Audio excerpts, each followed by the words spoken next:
આગામી વક્તા માણેકલાલજી મહેતાને નમ્ર વિનંતી કરું છું કે તેઓ ડાયસ પર પધારે અને આ સભાને વધારે ज्ञानमय बनावे।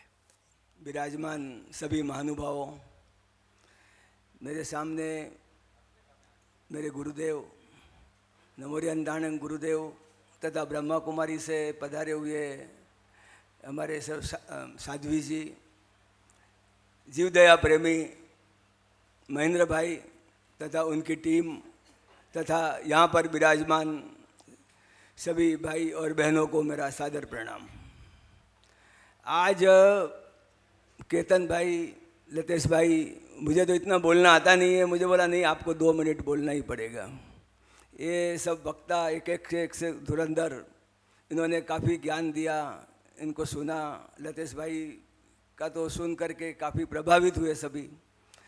और ये करुणा का अहिंसा धाम, करुणा से भरा हुआ, और यहाँ पर अगर मानव जीवन में अगर हमारे हृदय में अगर करुणा नहीं है तो कितने भी तीर्थ करो, तपस्या करो, मंदिर जाओ, आप पूजा करो, सबसे पहला स्थान दया और करुणा, दया धर्म का मूल है। और करुणा जो आज महेंद्र भाई जो कार्य कर रहे हैं बहुत ही अनुमोदनीय है। हम ईश्वर से प्रार्थना करते हैं उनका स्वास्थ्य, उनकी टीम सबको अच्छा स्वास्थ्य मिले कि ये दीर्घ समय तक ये कार्य करते रहे। महेंद्र भाई को मैं 2 दिन से देख रहा हूँ, उनका स्वभाव शांत, उनका एक सिद्धांत है, वो हमेशा कहते हैं कम खाओ, गम खाओ और नम जाओ। ये उनके अंदर जो है, हमको उनसे सीखना है कि सामे थाय आग तमे थाओ पानी, आज है प्रभुनी वाणी।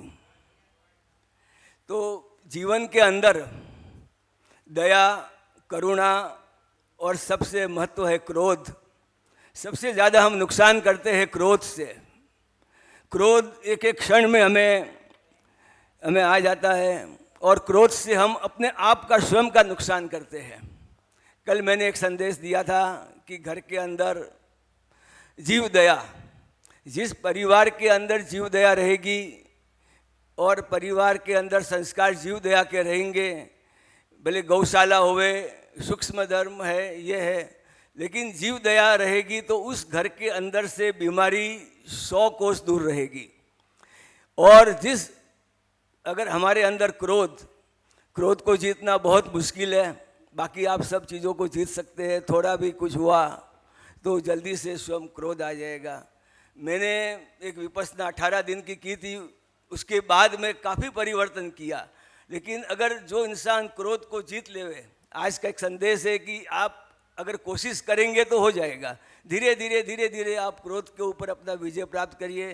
क्रोध को जीतने के बाद करुणा आएगी, करुणा के बाद दया आएगी, और दया आएगी तो ये जो अहिंसा धाम जैसे जो कार्य है करने में आपको ताकत मिलेगी। ऐसा मेरा सोचना है। और महेंद्र भाई के बारे में तो कोई शब्द नहीं, अगर ये कोई डायरी या बुक्स लेके भी हम लिख के तो वो भी कम पड़ेगी।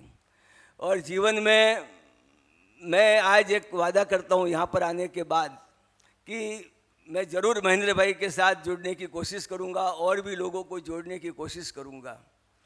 और अभी एक यूनिवर्सिटी की बात कही रितेश भाई ने, वो भी बहुत ही महत्वपूर्ण बात है।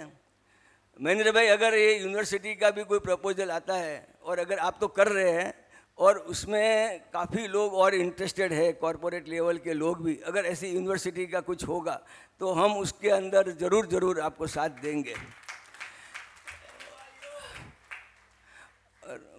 और दूसरा, मैं इतना संक्षेप में कह के आज अपने शब्दों को विराम देता हूँ, क्योंकि मुझे कहा 2-3 मिनट से ज़्यादा समय लेना नहीं है। वापस एक बार यही कहूँगा, महेंद्र भाई आप आगे बढ़िए, हम आपके साथ हैं।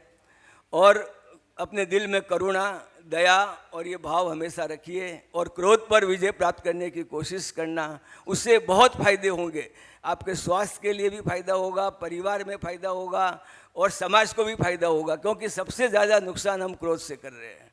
इतना ही कह के अपने शब्दों को विराम देता हूँ।